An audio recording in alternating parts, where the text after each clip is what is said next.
Today's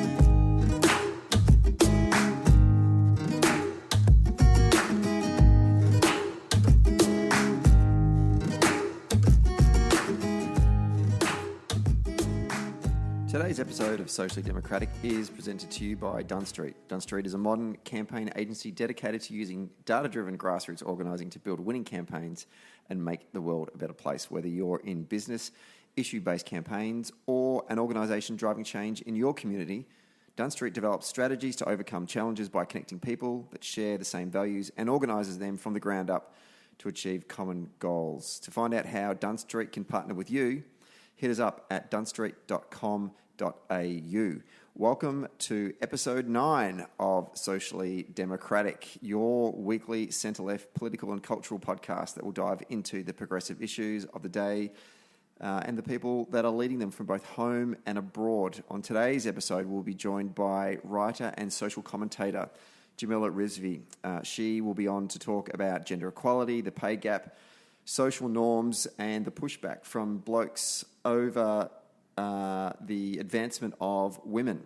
I am absolutely hopeless on this issue, but it is an important one, and I really wanted to get Jamila on to talk about it, so I apologise for all of my stupid questions. But I think the things that she'll have to say on today's show will be incredibly enlightening. If not for all of you, it certainly will be for me. Thanks to everyone who gave us feedback on last week's podcast with the ACTU Assistant Secretary Liam O'Brien.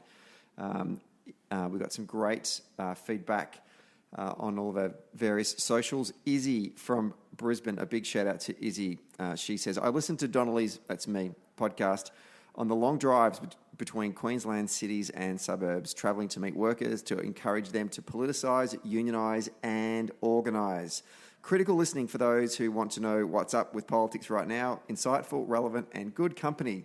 Good on you, Izzy. Thank you very much for that positive feedback. And Janamouth from Melbourne has said, I haven't really listened to podcasts before, but this was recommended to me and I'm hooked. Great conversational style and a bunch of insider info that's hard to get from newspapers and TV. Love it. Jana, love your comments. Thanks very much. And if you want to leave comments, don't forget to subscribe to Socially Democratic on Apple Podcasts, Spotify and Stitcher. And if you're on Apple Podcasts, please give us a rating and leave us a review. And on all of your social medias, don't forget to share it amongst your network. And for updates, just follow us at Dunn Street on Facebook, Twitter, Instagram and LinkedIn. Let's get to today's episode.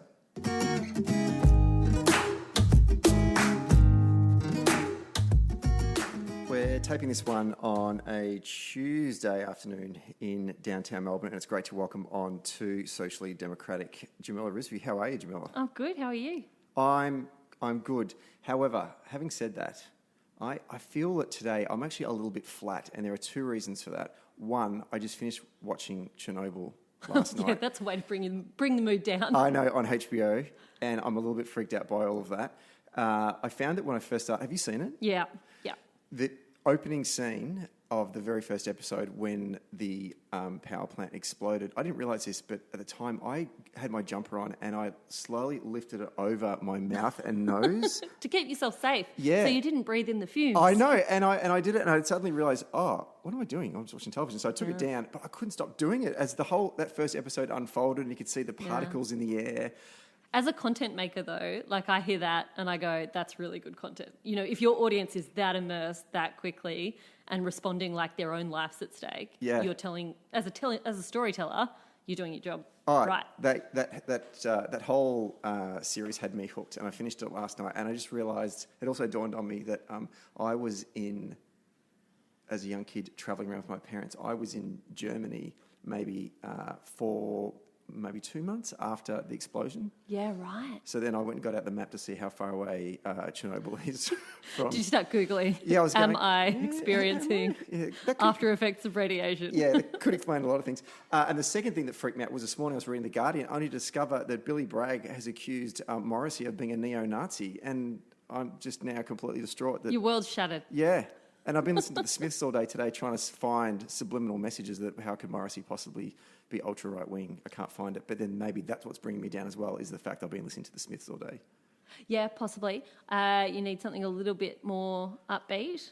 If we knew each other better, I'd say you need to do 5 or 6 star jumps to boost the tone of your voice. That's what we used to make people do in the podcast studio at Mamma Mia. I'm definitely going to go out for a run after this, that's for sure. I need to clear my head.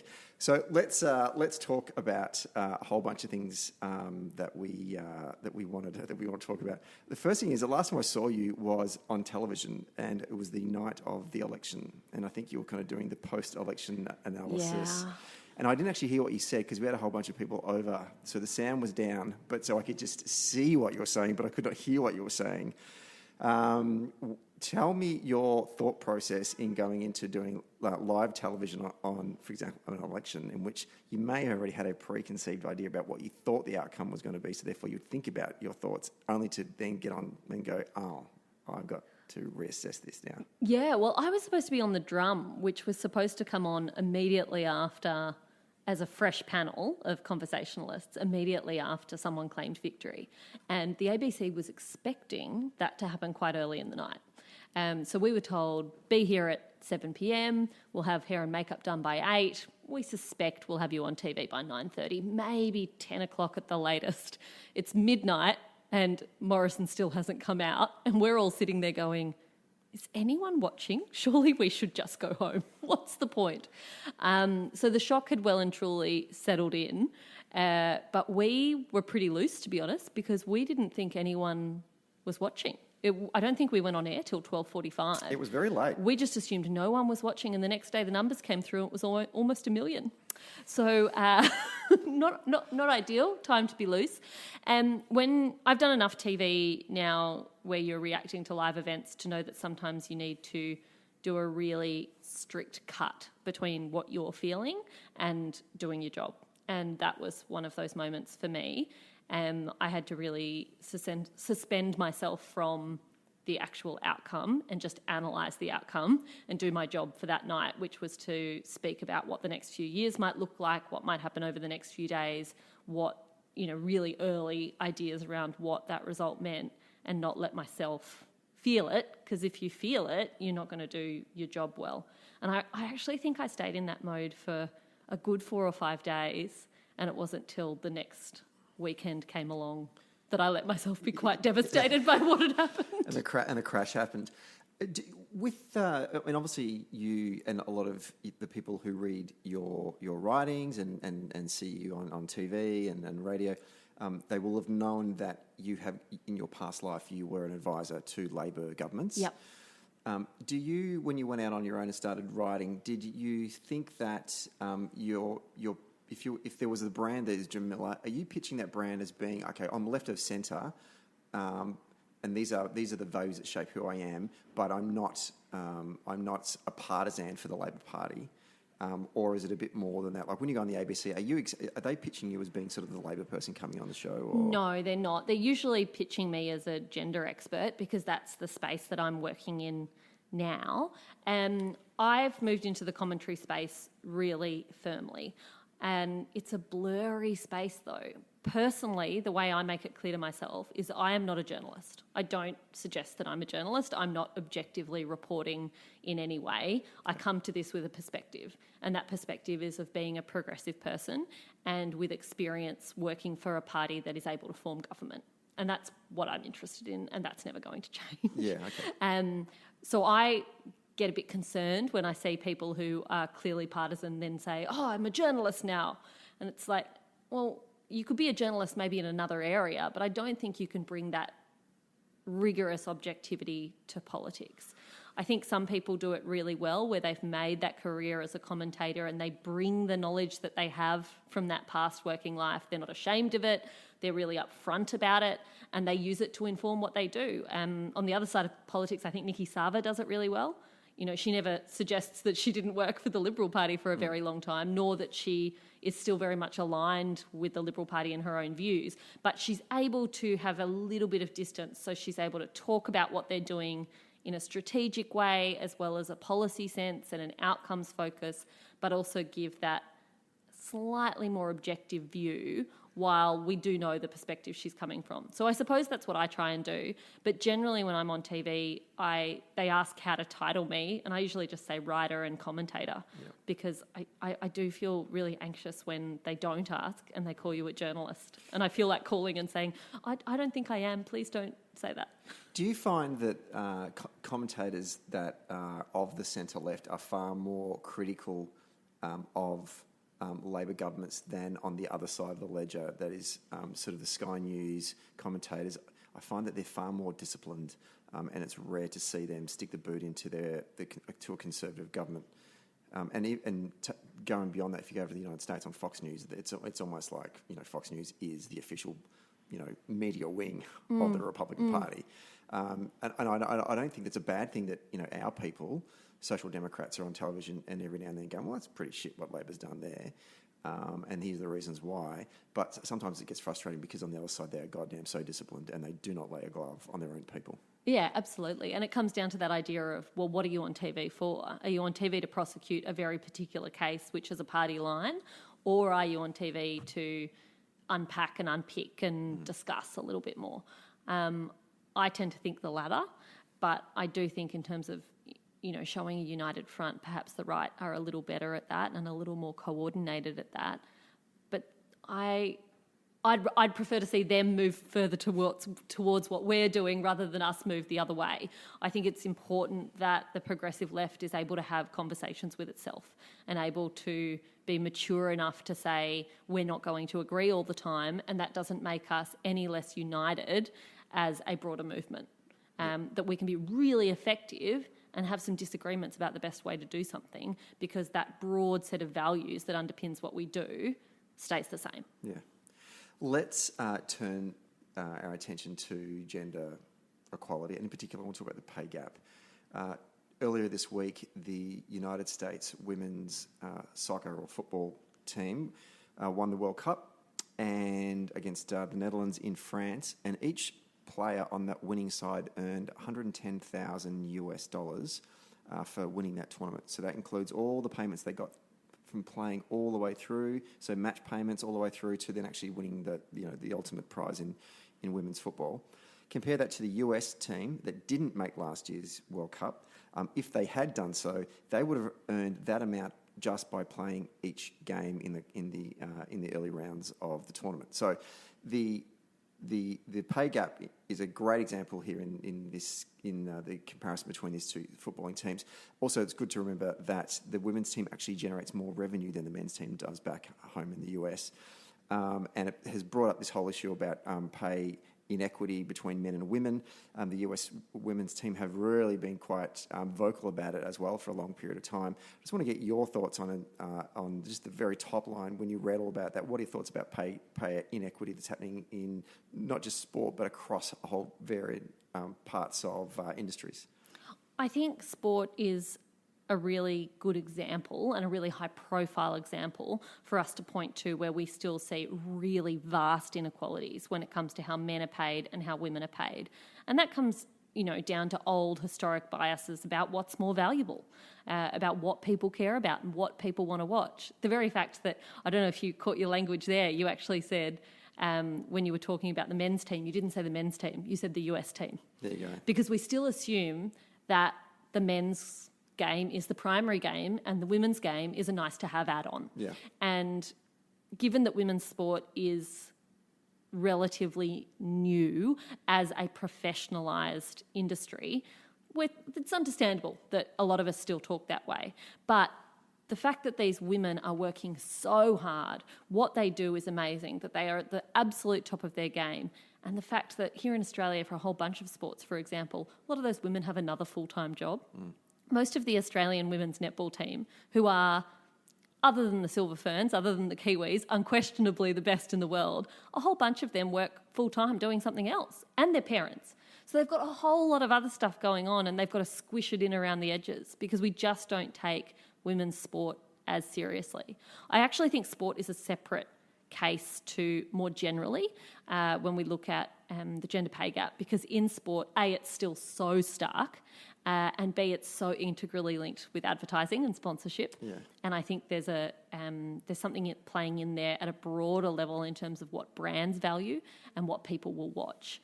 And I think we've got some work to do there. But here in Australia, I'm really buoyed by how we're going. The AFLW are really pushing ahead, I think, in trying to prove that the women's game should be valued in the same way that the men's game is. Now, that's a long way off, but considering how new that league is, we're starting to get somewhere. Yep. Tennis is a great example of, I think, where we've pretty much achieved it. We've gotten to a point now where the women's prize money is equal at the Australian Open, for example, to the men's, and we are starting to take that more seriously. And yet, you see, I think it's Channel 7 who's running the tennis at the moment. The other night, they had Nick Kyrgios or they had Ash Barty's match, and they got to choose which one they put on, and we all know which one they picked, despite the fact our girl was number one in the world when she was going into that match.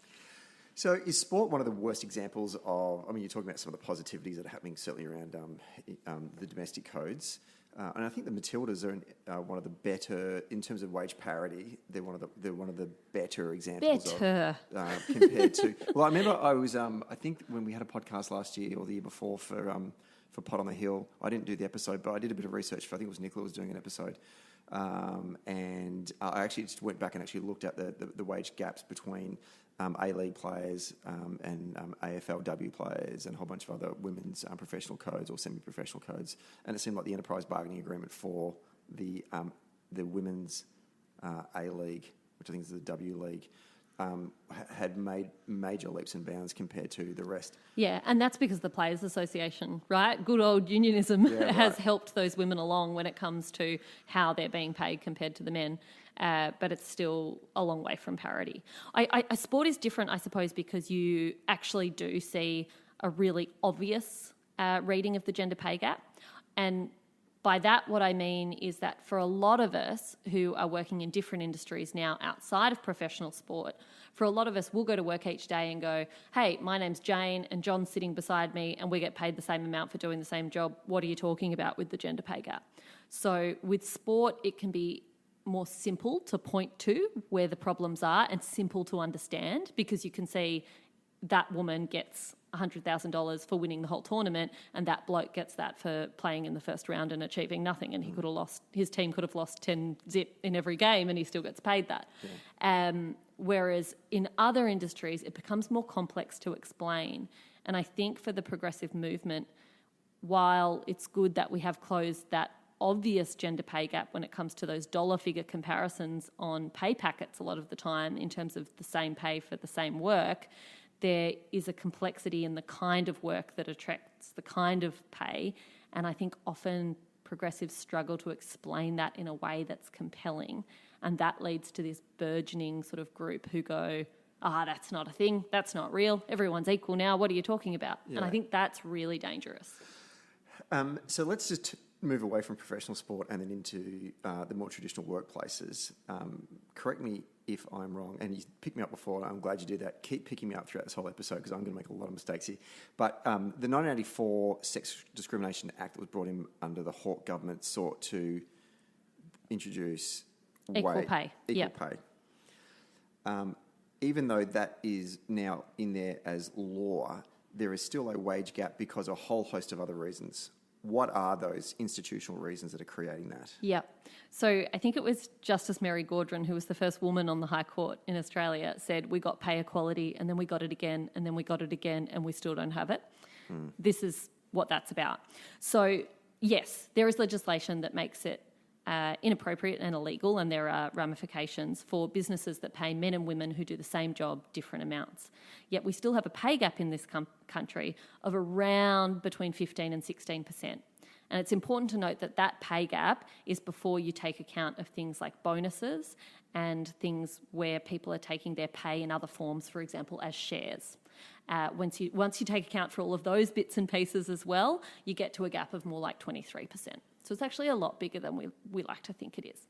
So if you'll indulge me for a moment, the best way I think to think about the pay gap in Australia is to think about a house. I'm a very visual person, so this helps me. So we tend to talk about the top of the house all the time in the media. And the corporate kind of discussion is around that glass ceiling. And it's the fact that when we get to the very top of most workplaces, they're dominated by men. It's men who tend to dominate on corporate boards. It's men who dominate amongst CEOs. Everyone likes to pull out that old fact that amongst the top 200 ASX companies, there are more CEOs named Andrew than there are women at the moment. And that is updated from about 18 months ago when it was John. So, well, there's progress. Bravo, right Andrews. Bravo, everyone. So at the top there, you've got men getting to the very top of workplaces more than women. So overall are going to be taking home bigger pay packets. Then we've got what the labour movement, I think, is really good at talking about, and the people who we know we need to stick by as a progressive movement, because otherwise their voices don't get heard. So if we think about our house analogy, talked about the roof, that's about the people who are on the floor, and it's a sticky floor. So women who go into low-skilled, entry-level jobs, often in casual roles, and struggle to get off that floor. They're usually part-time. They're the ones most likely to be They're the ones most likely to be hit by cuts to penalty rates, for example. And that floor is really hard to bounce off, particularly when you've got a family, particularly when you don't have the time to go out and get more skills and you're not given the opportunity that men are. So women are often dominant on that sort of bottom of our house. And then there's the most complex part, which is the walls of the house. And that's where it gets hard to distinguish where this pay gap is coming about. But in Australia, it's a really big problem. We have one of the most gender diverse-less workforces in the world. So we're really gender segregated. So there are walls between industries. So most Australians will never work in a workplace or a workforce or industry that is gender equal. Most of us work in an industry that is dominated by men or dominated by women. So, for example, I think we can all come up with a bunch of them. Men tend to dominate the financial industries. Men dominate in engineering or IT. Men dominate in some of the trades, plumbing, for example, building. Women also dominate in some trades. Hairdressing is a really good example. Women dominate the caring professions, aged care, nursing. Women are the majority of teachers. So when we look at those sets of industries, the industries that are dominated by men tend to be paid more. And the industries that are dominated by women tend to be paid less. And that becomes a self-fulfilling prophecy. So the industries that are dominated by women and are trying to attract more people to their workforce look at things that will attract the kind of workforce they've got. So they are the kind of workplaces that say, right, we need to be more flexible. We need to offer paid parental leave. We need to be making it easier for women who are transitioning in and out of the workforce around kids. And those industries dominated by men don't have to do that so much because they just don't have many women working in them. On top of that, the people at the bottom in the low-paid roles in those male-dominated industries tend to be women. Women tend to be in lower and middle management if they are in finance or engineering or whatever it is. And on the other side, if you think about those caring industries, if you go to the top of them, heads of nursing staff, more likely to be men. Principals of schools, more likely to be men. So it's all these little different bits and pieces that add up together to make that, in a real sense, 22-23% pay gap. And explaining that in a soundbite is really hard. Yeah, it's a terrible house you've just painted there. Yeah, it's not a nice house. It's not a pretty house, is it? So, where do we go to try and fix that house? What things have been done to mix those industries up? Can you point to examples of industries where there is starting to be change and the balance is starting to get corrected? Yeah, we have looked at a few different things, and different industries have tried really hard, and some have failed and some haven't. There's some work being done. I think I think part of the problem is that we tend to focus on the ceiling. And we focus on the ceiling to the exclusion of the rest of it. And it gets written up in the media all the time. Look, I am absolutely one of those at fault. I point to myself as much as other colleagues in the media. We love talking about the number of women CEOs, women in high-profile roles, the number of women on boards. You know, it's the obsession with Julia Gillard as the first woman Prime Minister because, she's the first. It's exciting and new and newsworthy. Is it because maybe some women think, or probably men and women that are in support of reducing this pay gap have said if we get women into positions of leadership, they can affect change from leadership? Yeah. And you know what that kind of is similar to? Trickle down. Does that sound familiar? You hope that if you get one woman to the top, then she sort of acts as this shining star. But what happens, I think, is you get that one woman to the top, she's often treated terribly. she has an incredibly harsh spotlight on her that means if she makes even the slightest error, instead of someone saying, hey, maybe that individual woman wasn't quite right for the job, everyone goes, oh, well, we've had a woman one, better not have another woman one again because they weren't very good. Yeah, we tried that. And she gets tarred with the brush of, the whole gender gets tarred with the brush of a single person who probably wasn't that well supported. Also, executives will tend to point to that woman and say, okay, it's your job to mentor all the young women. It's your job to help bring more women up the chain. And usually that woman will put a lot of work into those sorts of things. But at the same time, one person can't do everything and also be good at her job. I'd like to see a whole bunch of more men at the top of chains go, hey, how can I be better? How can I be a better mentor to young women? How can I be pushing equality as well? So let me go back to my original question, which was how do we try and fix that house? Give me some examples of where we're finding that there is a balance starting to be struck in industries. Well, I think if you start right at home in terms of the sorts of areas your podcast looks at, we've done really well in political parties. Well, in one in particular. Quotas have really worked and served the Australian Labor Party well. It certainly hasn't eliminated all problems. I think there are still some massive gender problems facing the ALP. But if you look at the numbers of women in Parliament, I'm not actually sure what the stats are for the new Parliament, but they're usually upwards of 40%, getting close to 50%. I think if Labor had won this election, they would have gone close to 50%. And that's a remarkable achievement in a short period of time. And that does start to change the culture of the place because you've got women in there who bring their own individual experience and life experience. And it means they look at things slightly different. In the same way that people of colour will look at the world slightly differently because of their particular experience, or a person with a disability. When we talk about these intersections and when we talk about disadvantaged or minority groups, often I think it can feel very token and quick. But once you've got a decent number of people who share a common experience in the place, they will make way for more people like them because they can start to change it because they're thinking about that all the time. Because I think often when you've got a whole group of men, they're not sitting there talking about how can we exclude the women. Well, maybe they are sometimes. But I think most of the time, it's just that you're living life the way that you always have and you watch out for problems that you've seen and you've experienced in your life and you haven't experienced the disadvantage of gender. And so it's not front of mind all the time, so you're not acting on it. Absolutely.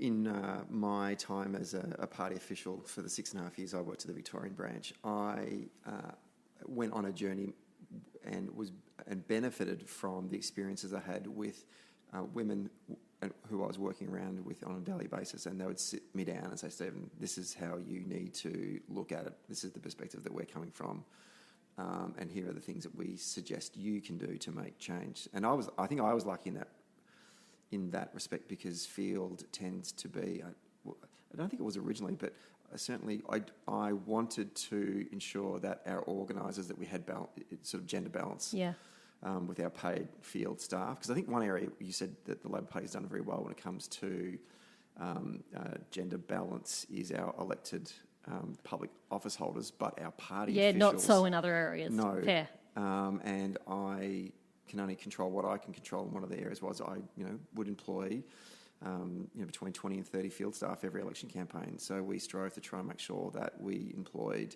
50-50 based on, there's no rules in the party in Victoria that field staff or staff in general have to be 50-50. We just set about saying, well, this is a goal that we won't publicise, but let's aim quietly about achieving that.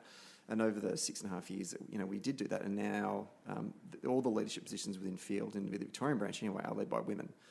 But I wouldn't have achieved that, or I wouldn't have been able to do that if it hadn't been brought to my attention in the first place by women. In fact, it was an American that did that, Kate Scully. Yeah, interesting. Was the one who said, Stephen, we need to address this because I've just arrived from the United States and I look around and I just see a lot of blokes in this campaign. And I think part of it is being open to having that conversation, right? I think we are in the world of Twitter, we are very much in the depths of a call-out culture, and media is a huge part of that problem, for sure, where we like to bring someone down. We like to say, you got it wrong, you did this, and we like to tear someone down with it. Rather than saying, none of us has got this stuff perfect.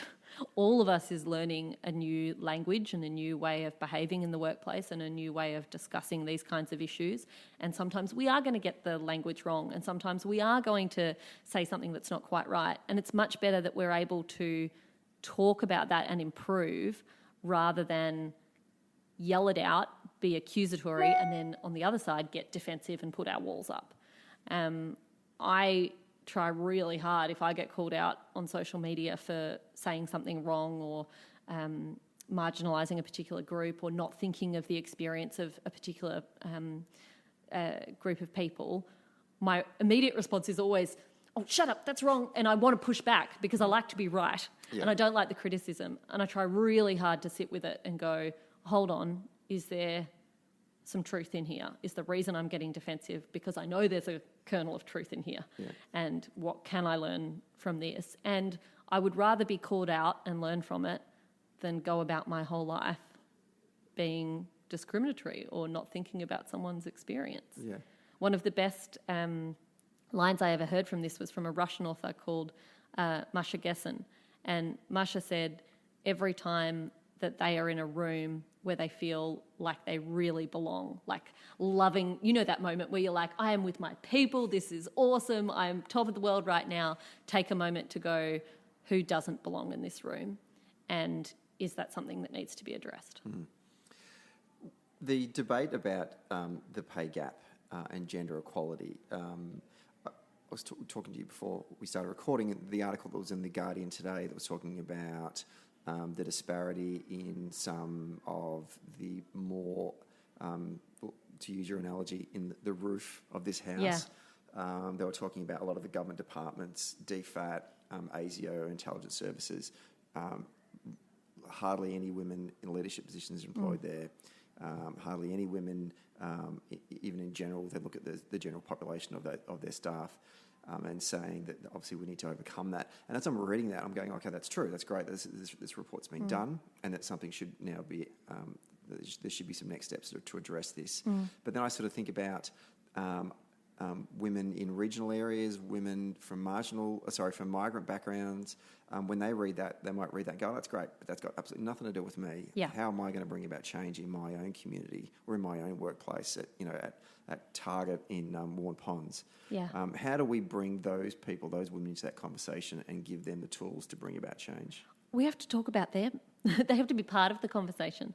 I think, as we mentioned before, part of the problem is the media storytelling, but also the storytelling a lot of us engage with is about what's happening to women at the very top and discrimination against women at the very top of their professions. And that is relevant and that is important and that is worthy of addressing, but not to the exclusion of everyone else. And certainly it shouldn't be the majority thing that we're focused on. I want to be having conversations in schools about why it is that this school has never had a woman principal, and yet we have a majority of women teachers in a huge degree, often 90%. And what is it that on a day-to-day level means that you don't take that extra opportunity or you can't step up to the next thing? What's stopping you? What's holding you back? What do we need to change? And often this stuff is really not just about what's happening in workplaces. It's about those cultural norms playing out at home as well. And I think part of it is we need to get better at telling the story when it comes to gender equality. As campaigners, we need to get better at talking about how integrated that story is through the life cycle of a woman. So Australian women, for example, women and girls are killing it in Australia in school education, killing it in university education and in TAFE education, actually. Huge results, good results, generally, on average, better than the blokes. But something happens when they move from the schooling environment to the workplace environment. Now, having said that, I think there's probably a conversation that we need to have about boys in schools, and perhaps we're not serving boys as well in schools. But setting that aside, when women get to workplaces... We do okay. When women get to workplaces, what is happening? Because the ABS data that came out just recently showed that the average Australian woman's salary peaks at 31. 31! And I don't think there's any... surprise in that number when you think about the average age that an Australian woman has her first child is the age of 30. And that's it. That's when your salary stops moving. because we have these biases, these really entrenched biases in workplaces that say when a woman has a child, work is no longer her focus anymore, and she's probably not going to be up for those promotions or the next opportunity or the next step. That's our assumption, our unconscious bias. And with men, we do the opposite. We go, oh, he's a father now, he's responsible, he's settled down, he needs the money, he's raising a family. And it's the same experience that these two individuals have gone through, and yet one makes someone more employable and one makes them less employable. And I think the hard part of that conversation is saying, well, the stereotypes probably got some truth in it. And that's because that woman has just, by having a child, accepted a huge amount of unpaid labour in the home, and that bloke hasn't necessarily accepted the same amount.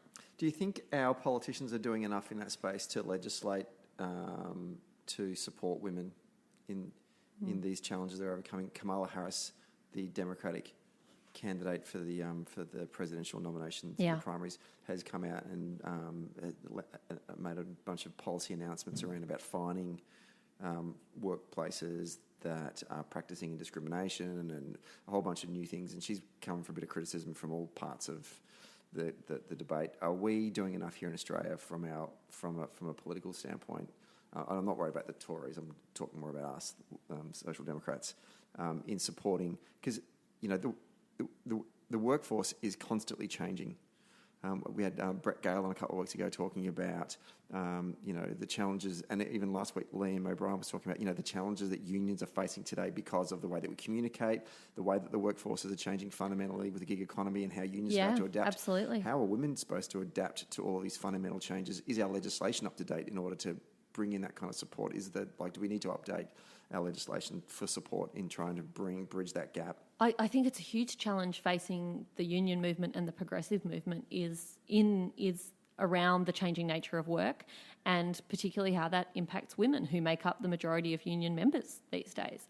Women who are going to be adversely affected by that gig economy, women whose superannuation is going to be affected.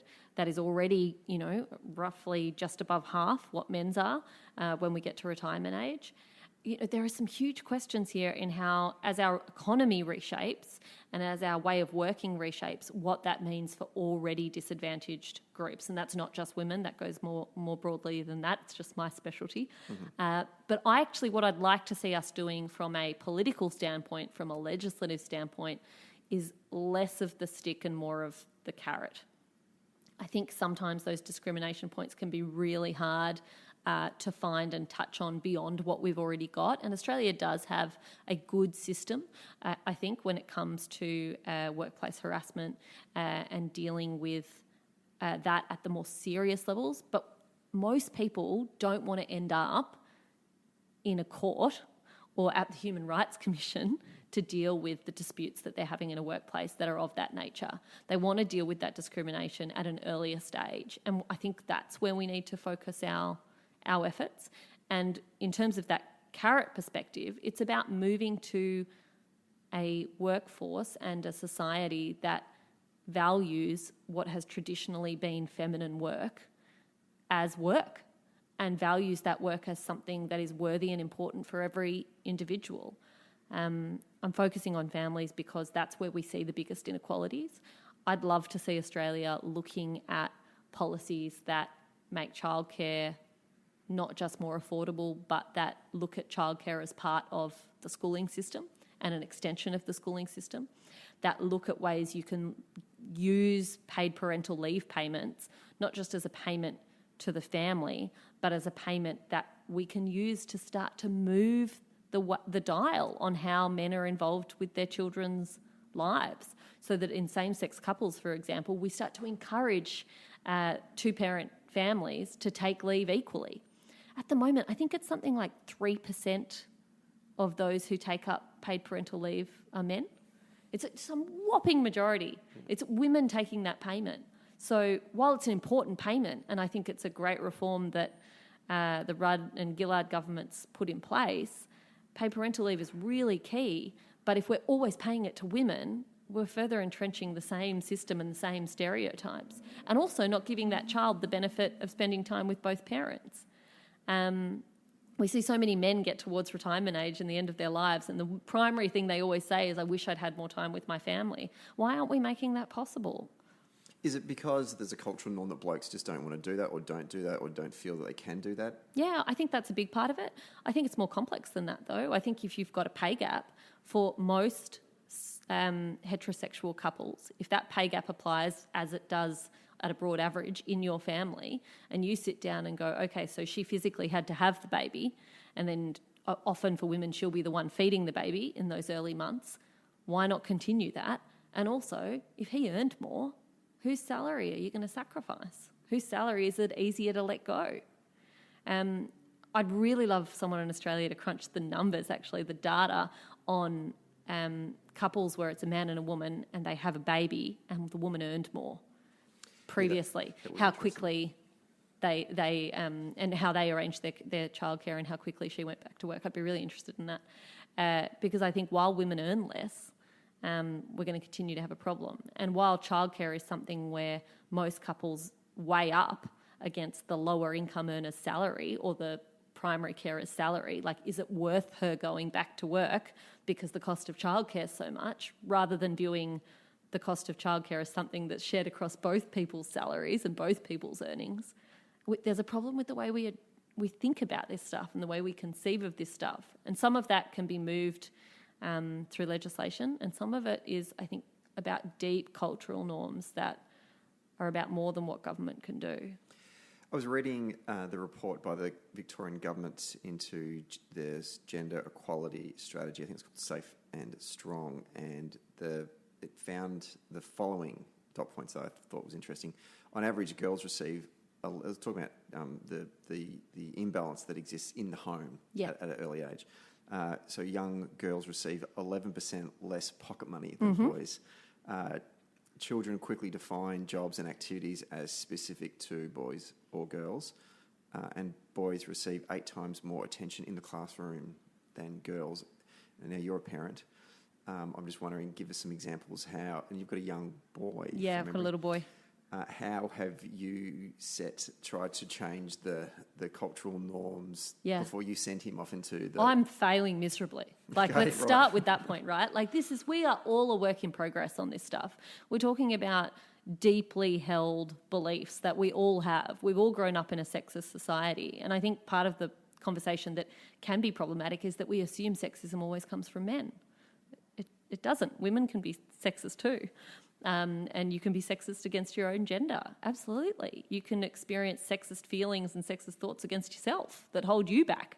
Yeah. I don't think we unpack that enough. We do a lot more finger pointing and going, hey, blokes, you've got to fix things, as opposed to saying, no, we've all got a problem in this space. Because we like fixing things. I'm guilty of that all the time. As soon as I hear a problem, I'm like, well, how do I fix that? What do I do? What's the pathway to get... Tell me how. Yeah. We'll fix that tomorrow. Is there a guy I can call? Yeah. I'm living my life through a Nick Hornby book, basically. That's what's happening. There's actually, the Harvard Business School has a implicit bias test. There's a race one, a sex one. There's probably a few others, I imagine. I did the sexism one, and I am 69% sexist. Wow. And I literally talk about this for a living. So, everyone's sexist. So don't be too hard on yourself, but just try and fix it. And in the home, we try really hard, my husband and I, but it is harder than I thought it would be. It's an ongoing conversation, I think, is the first one. When it comes to gender equality in our house, I thought it was something we'd talk about once and we'd just agree to be equal and that would be done. It's not. As our son's needs change, as his schooling changes, as our jobs change, as our health changes, as things move around, everything has to be rejigged. And it's so easy, if you don't think about it actively, just to fall back on gender stereotypes that you see around you and you've grown up with. With my son, I work really hard on practicing gender equal activity in front of him. So I make sure that, despite the fact my husband is not the best cook, that my husband is seen cooking, that my son sees my husband folding laundry and putting stuff on the washing line, and that he's part of that too, that he's expected to be doing more feminised tasks. We talk about how exciting the jobs he might have when he grows up, but we also talk about, would you like to be an uncle? Would you like to be a daddy one day? These caring roles that men have in our society that for some reason we never talk about aspiring to be. and they don't have to be as a parent. They can be any kind of caring role. I hope he's caring for me one day. But this stuff is hard, and it's hard to talk about because it's so prevalent. It is everywhere. It is in every kid's book you open. It's in every TV show you put on the TVs. There's this show I hate at the moment on ABC Kids called Paw Patrol, which has all these dogs who have jobs. And they all have these really exciting, awesome jobs, except the girl who just does nothing. Recently, she's been allowed to fly the helicopter, which is good. But I can't stand that show. I can't have it on the television because for him, that all is set as normal. And kids see the world as how things are is how things should be. One of the ones I noticed that about a year ago that I've made a really conscious effort to change is that in our family, both my husband and I can drive, and we drive our son around.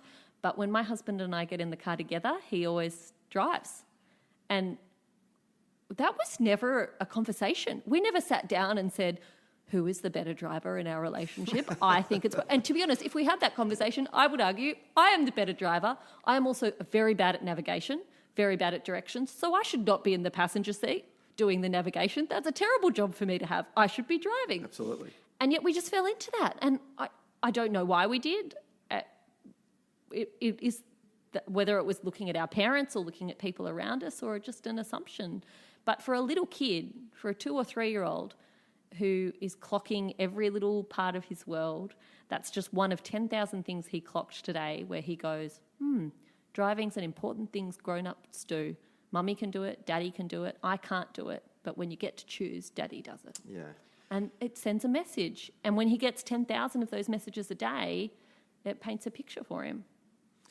You mentioned to me beforehand, and I said to you, in our correspondence, I was a privileged white male and I wasn't even aware of this, but this pushback from men against the advancement of gender equality and women's rights.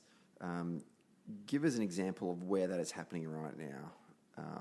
How is this manifested from blokes? Is it as simple as like the remarks that the alleged remarks, I should say, that John Secker had said about Rosie Batty? Is it more than that? Is it stuff that's just coming up in the media all the time? Is it stuff that's on social media? Where is this centred, this pushback, and what does it look like? I think there is a growing sense amongst some segments of the community, and it's not just men, hashtag not all men, where it's kind of, there's a view that this gender equality business has gone far enough. Right. And that women are now trying to push to a point that is beyond equality. And I think it tends to come from a more simplistic understanding of what equality is. But I'll put it this way. If we can take gender out of it for a minute and we can just talk about any kind of disadvantage, whether we're talking about what we used to call class, whether we're talking about race, whether we're talking about sexual orientation or disability, whatever it might be. If you have always been part of the privileged group, then you kind of see what you look around at every day. If you haven't been educated on it and you haven't explored it, you just see the world as equal, right? If you're part of the privileged group, you go, the status quo is good, right? That's equal. Everyone has a crack, we have a go, and you don't really examine your own privilege within that.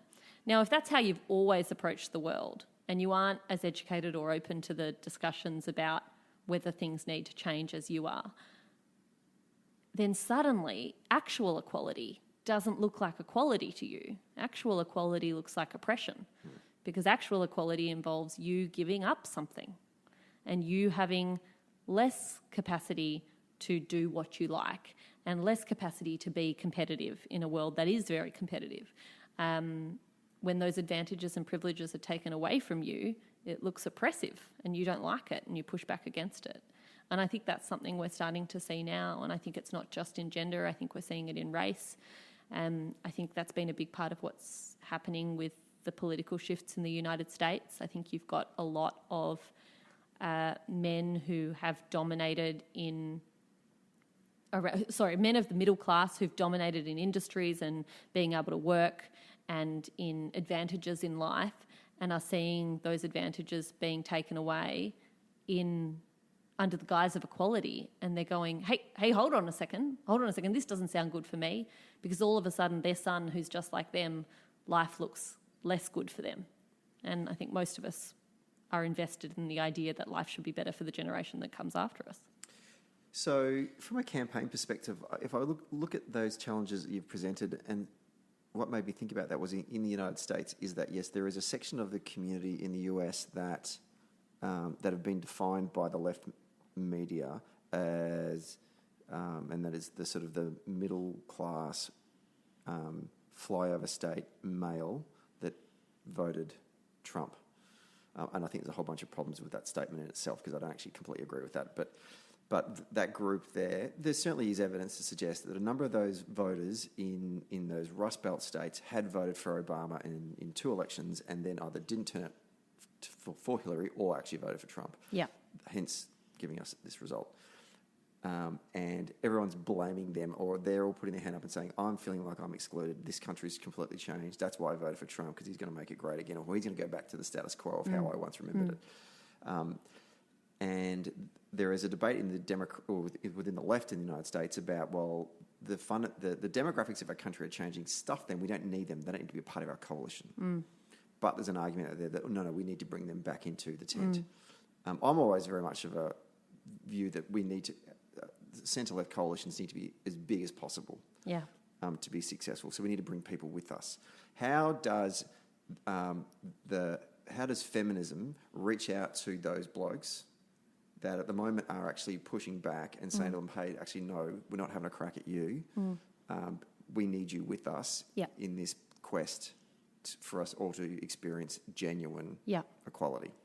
I think, and this is something that a lot of comrades of mine in the feminist movement would disagree with.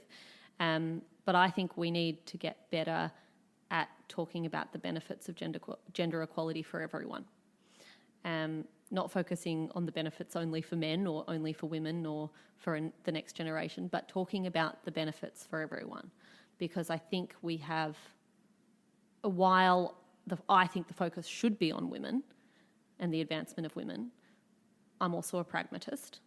And I think if we're going to take people with us at this more difficult stage of mounting the arguments that we're making, where inequality is less obviously apparent, even though it's just as insidious, we need to be able to have those conversations. And I think that's talking about, that's talking to the, see, as soon as I do this, I'm going to start using all these horrible cliches, but talking to the 65-year-old straight white bloke who worked in a really rough physical industry his whole life, where he was working long hours and he didn't get a lot of time with his kids, and he gets to retirement age. He'd love to keep working a bit longer because it's not going to be a comfortable retirement. He's got 30 years ahead of him, but physically can't keep doing the job. So he retires and feels he's not useful and feels like, watches his wife start getting really involved with grandkids and goes, but I don't know how to do that stuff because I didn't do that stuff before, and I'd kind of like to, but I don't know how, and I'm not good at that stuff, but I can't do what I used to be good at, and I don't know who I am anymore, and I don't know how to define myself in a world where I don't have that physical labour that I used to get paid for that was my benefit to my family and my way of supporting them. I think it's about talking to that person and saying, for the next generation, we need to make sure that enjoyment and fulfilment and work are a broader idea than what they were for you, because that's not fair. Yeah, it is interesting that. Because earlier on you said something that triggered my mind. You said we need to talk about our story. And one thing that is important in grassroots organising is, and we train all of our organisers, we train all of our volunteers in their story of self, which is a part of this broader public narrative that Marshall Gans, a lecturer at Harvard University, devised. The story of self, us, and now. And the story of us is those shared experiences and shared values. And that's something I think sometimes in politics, in campaigning in general, we forget to do that. We forget to talk about, because in a story, there is, as you know, there is a pragmatist and there is an antagonist, and we want everyone on our side to be the protagonists together. So the aim is, in a political context, the Labor candidate and the local community are the protagonists in the story of us, and the antagonists are conservatives. But in this gender equality conversation, there is no reason why the story of us cannot just be men and women who share similar experiences and share values and working together to fixing the story of now. And the story of now is the challenge that exists in terms of gender equality and fixing I that. would like to see us have a gender equality conversation about suicide and the fact that our suicide rates are dominated by men and generally straight men. And that is a gender question. That is a gender equality question, absolutely, because of the way we socialise and raise men, that you have to be strong, that you can't cry, that you can't talk about your feelings, that you are responsible for holding your family together, for being a provider, for being this very narrow, tiny definition of masculinity. And if you don't fit into that, then you are worthless. And I think it's that conversation and that narrative which leaves men who sit anywhere outside of that tiny, teeny little box of masculinity going, well, where the hell do I fit? And I'm not right and I'm not good enough and there's something wrong with me, and is my life worth living because I don't fit this very narrow stereotype of what it is to be an Australian bloke. Or I have comfortably fit that stereotype for a very long time, but I don't anymore. And there's this bullshit competition that I sometimes... There's the worst place to do it, to observe this is on social media. But whenever... Like the couple of times when Daniel Andrews has put a post up about family violence or, just some really good positive stuff and calling stuff out. Yeah.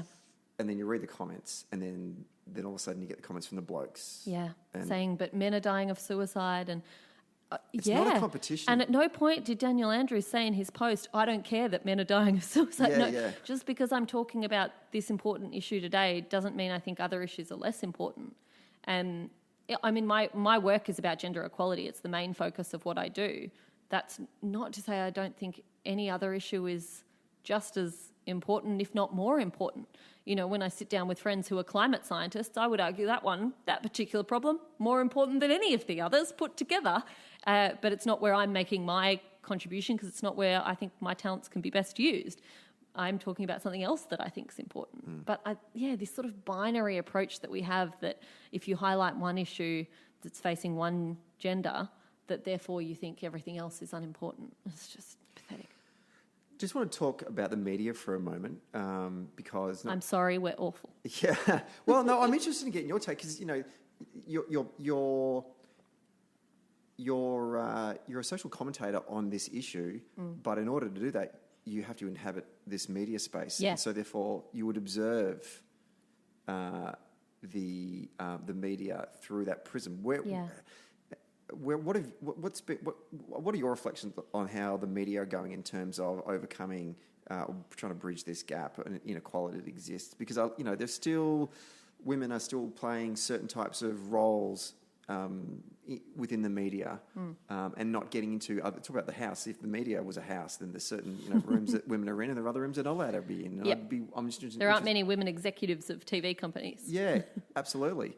I'm keen to get your sense and your experiences in there. I have worked in the media in a bunch of different roles, including editing websites and as well as a columnist. And watching the media up close, we've definitely got to get our own house in order. I think some media organisations are doing that better than others. I think the media also... Name and shame. Oh, I can't do that. You know that I work for one of them. But I think the ABC is doing a brilliant job. And I know we all have our view on the ABC and how well they're doing on everything, and we expect perfection from them. But I think the thing that's impressive about the ABC is their willingness to address the problem and their willingness to accept when they have a problem and to self-examine. And I think that's really important. When the ABC got the data back, which was done through an internal study that told them that on Q&A, men panellists were getting way more airtime than women panellists. There was a really important mea culpa from Tony Jones where he went, I didn't know I did that. I thought I was being really fair and I've always set out to be really fair. And now the data is telling me I'm not. So I have to fix it. Yep. And I have actually an ongoing conversation with the EP at Q&A where she calls all the time and says, I can't find enough young women to come on the program. Give me more names. Because they're trying to fix it. They're trying to be more equal. And I think that's really impressive. And they're trying to do that across the board. And do they fail sometimes? Yes. But they are actively trying. I think in the commercial media, profit still outweighs actively trying by a very long way. And unfortunately, in the commercial media, we try things and they fail very quickly. We let them fail very quickly. We don't give them the time we used to. Let me give you an example. Channel 10, when they launched the project didn't rate very well for over 12 months. And even the hosts of that show will say they didn't find their groove for close to a year. It takes time to launch a new panel show and make it work. But they were given that time to find it, make it work, and now it is absolutely the star of the Channel 10 stable and makes them great money in a lot of ways. So the idea that they would axe that show and that would have been considered in its early days is crazy, right? Yet you've seen the new footy show be launched recently and get canned very, very quickly. And I thought it was an impressive show in that it had a woman, it had a person with a disability as a host, you had a new group. I think they got 5 episodes, canned it because not enough people watching.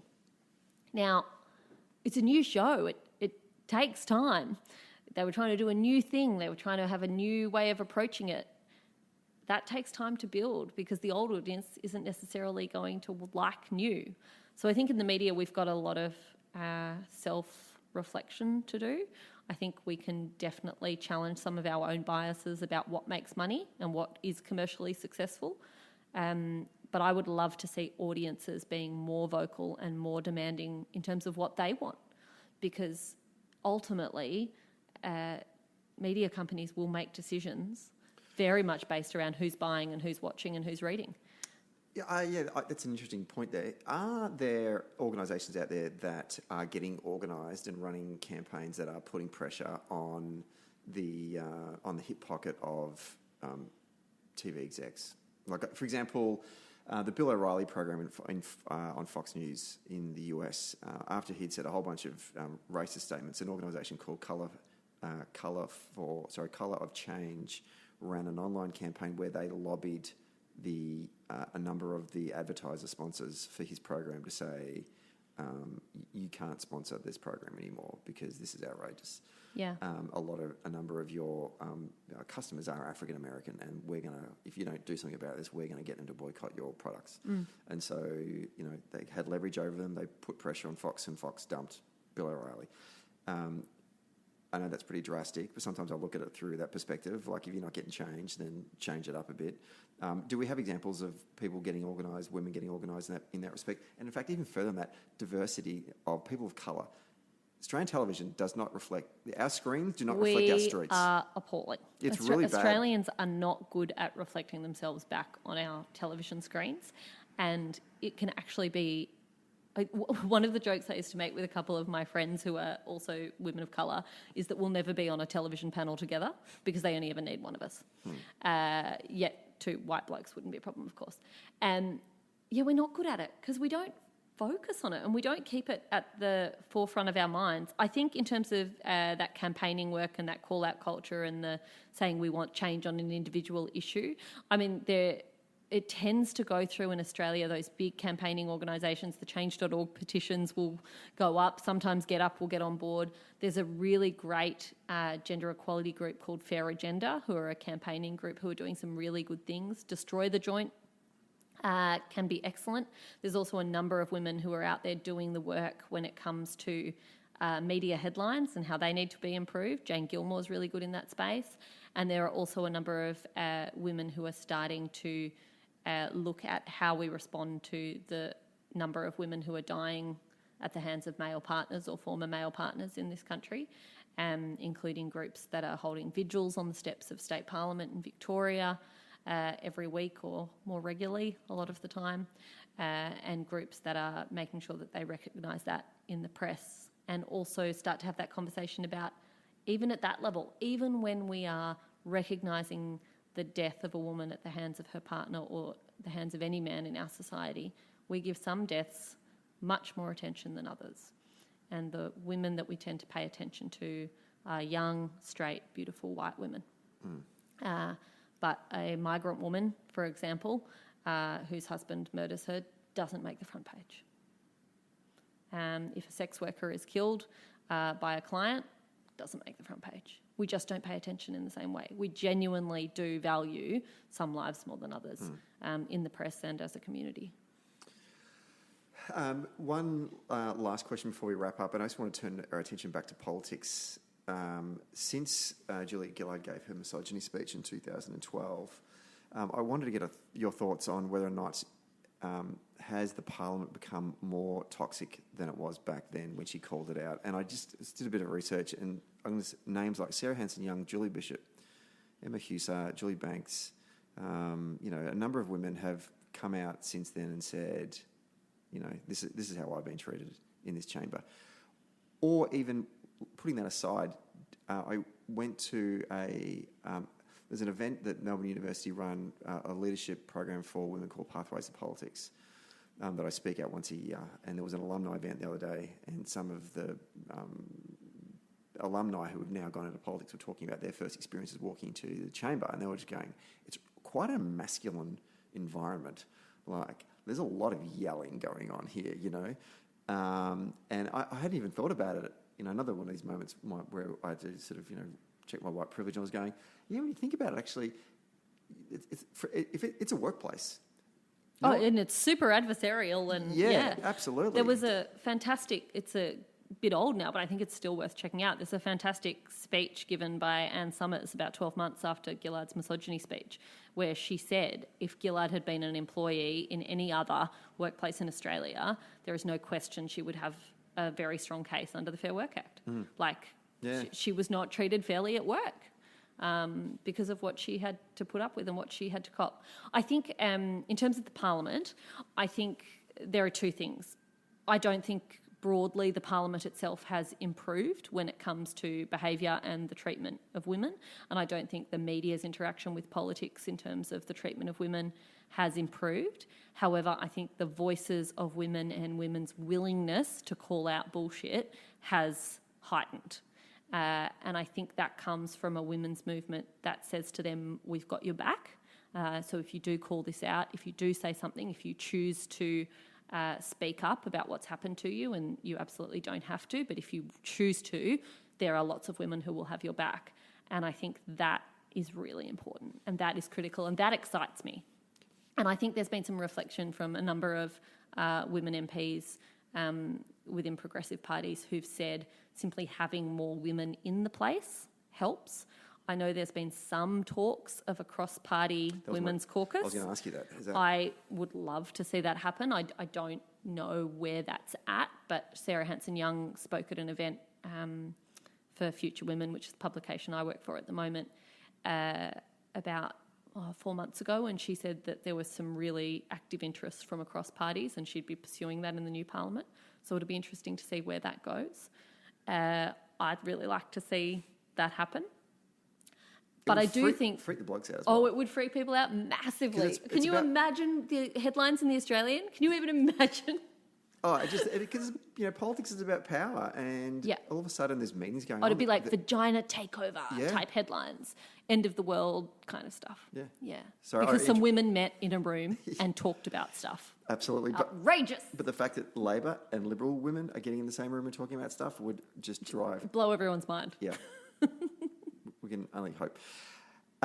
Before we go, do you have anything you want to plug? You're doing a lot of things these days. You're a very busy woman, so I just thought we'd give you an opportunity. Oh, that's very kind. I suppose it's just read my stuff. I write a column every fortnight in the Sydney Morning Herald and The Age about gender and politics. I write for Future Women very regularly. I've got a few new book projects in the works, but can't talk about them quite yet. As soon as Penguin lets me, I will tell people. Excellent. Thank you. Thanks.